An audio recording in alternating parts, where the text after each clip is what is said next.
que me parece que hoy lo que tenemos que cambiar, digamos, por lo menos de abordar la sexualidad, es con otras categorías de pensamiento. Mientras no cambiemos en el maestro, en los médicos, en las madres, en las familias, en los amigos, que muchas veces no son amigos, pero que quisimos a lo mejor que no se enteraran de lo que hemos elegido de más.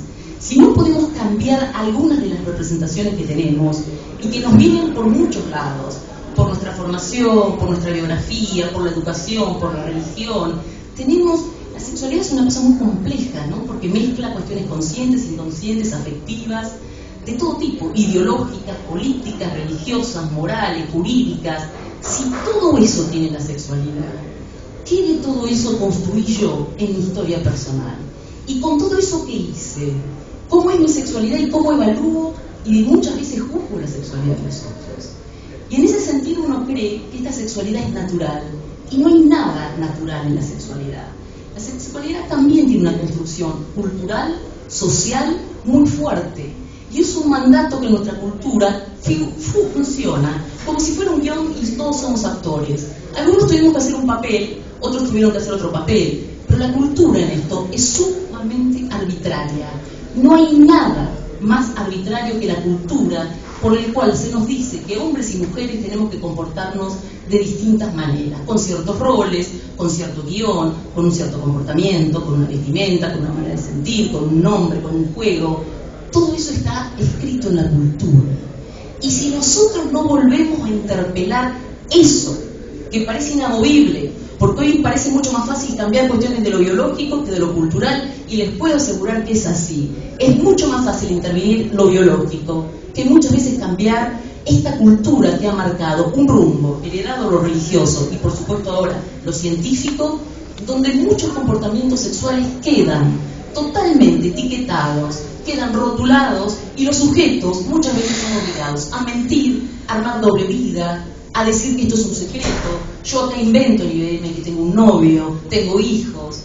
¿Cuántos compañeros y amigos míos, y de la época que estábamos, recién Jorge hablaba, ¿no? De la época de yo empecé trabajando con la comunidad homosexual en el 86 con Carlos Jauregui, después seguí con algunos militantes del MGA, después seguí trabajando por mi cuenta con las compañeras travestis, y hace casi 25 años que estoy trabajando con homosexuales, con compañeros travestis.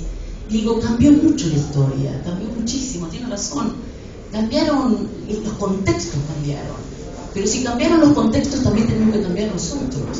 Y a veces cambia el contexto y nosotros seguimos apelando a una manera de pensar la sexualidad que ya no va, porque la cultura también es dinámica. Y lo que decía Jorge, que hace unos años no se nos ocurría pensar que iba a haber un matrimonio igualitario, es cierto.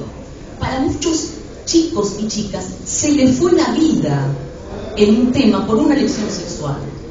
Para lo que para otros es una estupidez, y yo no tengo por qué presentarme aquí ni como gay, ni como hetero, ni como fetichista, ni como sofílica, si me gustaran las ovejas. Para muchos otros tuvimos que obligarlos a que se presentaran, que armaran grupos, que tuvieran que luchar, combatir. ¿Para cuántos la sexualidad es una variable indiferencial en la vida? Para muchos.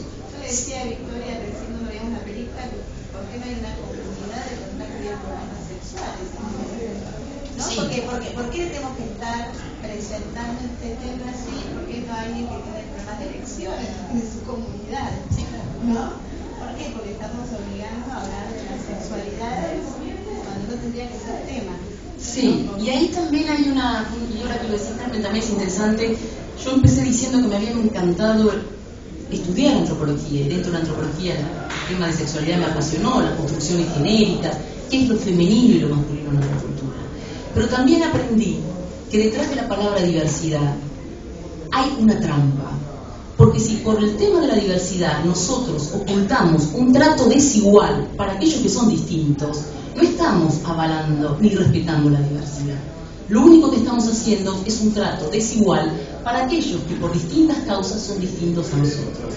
Cada vez que reconozcamos diversidad, pensemos para qué la reconocemos.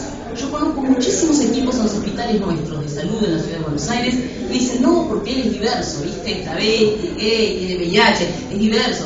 Pero en realidad lo que está reconociendo, médico, enfermero, administrativo, lo que sea, no es la diversidad. Es que él justifica un trato desigual. Y si la diversidad sirve para un discurso que lo único que oculta y maquilla es la desigualdad, eso hay que ponerlo también en relieve. No me sirve una maestra que tiene 5 chicos bolivianos y los pone allá en el rincón porque son distintos. ¿Viste? Ellos son bolivianos, son calladitos, no hablan. Los otros, en cambio, están estimulados, los padres hablan, tienen computación y demás. Pero esos son los 5 bolivianos que están ahí callados. Esa maestra no está reconociendo la diversidad. Lo que estaba haciendo era un trato desigual en un colectivo de alumnos.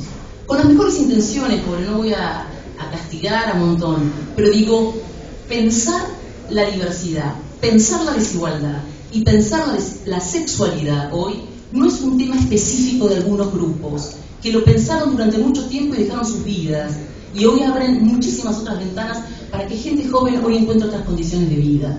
Y eso se lo deben a muchísimos militantes, los que están, los que se fueron, los que realmente armaron una discusión y un debate frente a una sexualidad que parecía que no podía ser discutida. Una sexualidad que parecía monopolizada por la psicología, que nos decía quiénes eran los seres sanos, normales. Una sexualidad que viene monopolizada por una medicina, que también habla de que un cuerpo tiene que ser un cuerpo biológico y no hay ninguna construcción simbólica allí. Una también por escuelas, maestros, que han torturado muchísimamente a un chiquito que a los 5 años en el jardín de infantes se le ocurrió agarrar una muñeca. Y a esa pobre llamaron a los padres para el gabinete psicopedagógico. ¿Cómo? ¿Cómo Juan va a agarrar una muñeca a 5 o 3 años?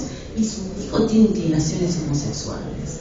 Yo pregunto, para esa persona, y me consta porque he hecho millones de entrevistas a lo largo de mi vida, ¿cuántos para muchos esa forma en que la psicopedagoga, el colegio marcó, fueron profecías autocumplidas, que quizás se hubieran dado igual, pero el sufrimiento que le causaron a ese chiquito, en esa familia, tal como la de Bobby, hoy hace que seamos responsables también de pensar cómo figuran en nuestra cultura las etiquetas.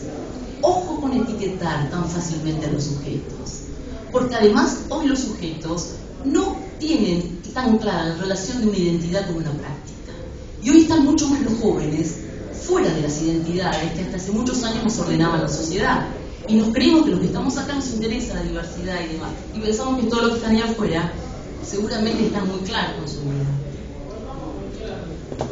La última investigación que hice, la hice durante 4 años, haciendo una etnografía en la ciudad de Buenos Aires, sobre hombres que tienen sexo con hombres, una categoría médica que habría que discutir en otro momento. Pero la idea era justamente encontrar hombres que tenían sexo con hombres y que supuestamente no tenían una identidad ni gay, ni eran travestis, ni nada. Eran hombres que una vez, 2 veces por semana podían tener un encuentro sexual con alguien de su mismo sexo, y cuando uno les preguntaba sobre eso, esa práctica, ese encuentro, ese lugar clandestino donde consumía una relación sexual, el sujeto no tenía ningún cuestionamiento a su identidad.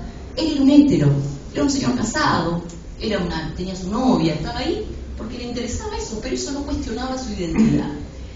Ojalá volvamos a repensar dentro de algunos años, y ojalá no esté en el geriátrico para entonces, y me tenga que ir a buscar a Emanuel allá con una sillita de ruedas y la mantita escocesa. Ojalá algún día nos sentemos acá para pensar que no estamos separados por identidades, no estamos separados por construcciones de género, que las cosas que cuentan entre los seres humanos es mucho más que la sexualidad. La sexualidad es un aspecto nuestro, pero no define quiénes somos. Foucault dice: en Occidente hay una obsesión por pensar que en la sexualidad está la identidad de un sujeto. Yo no estoy de acuerdo con eso. Yo creo que un sujeto es mucho más que una sexualidad. Está atravesado por millones de otras cuestiones, millones. Cuestiones religiosas, políticas, ideológicas, de clase, de todas las que querramos. Y la sexualidad es un aspecto más. Pero hacer que un sujeto defina toda su vida por la elección sexual me parece una de las grandes trampas que ha tenido Occidente en estos años últimos, desde la década del 50 hasta acá. Así que yo quiero dejarles esto para repensar, para abrir el debate, y porque ahora también Julieta tiene que comentar un poco trabajando el otro núcleo que era el tema de la familia. Muchas gracias.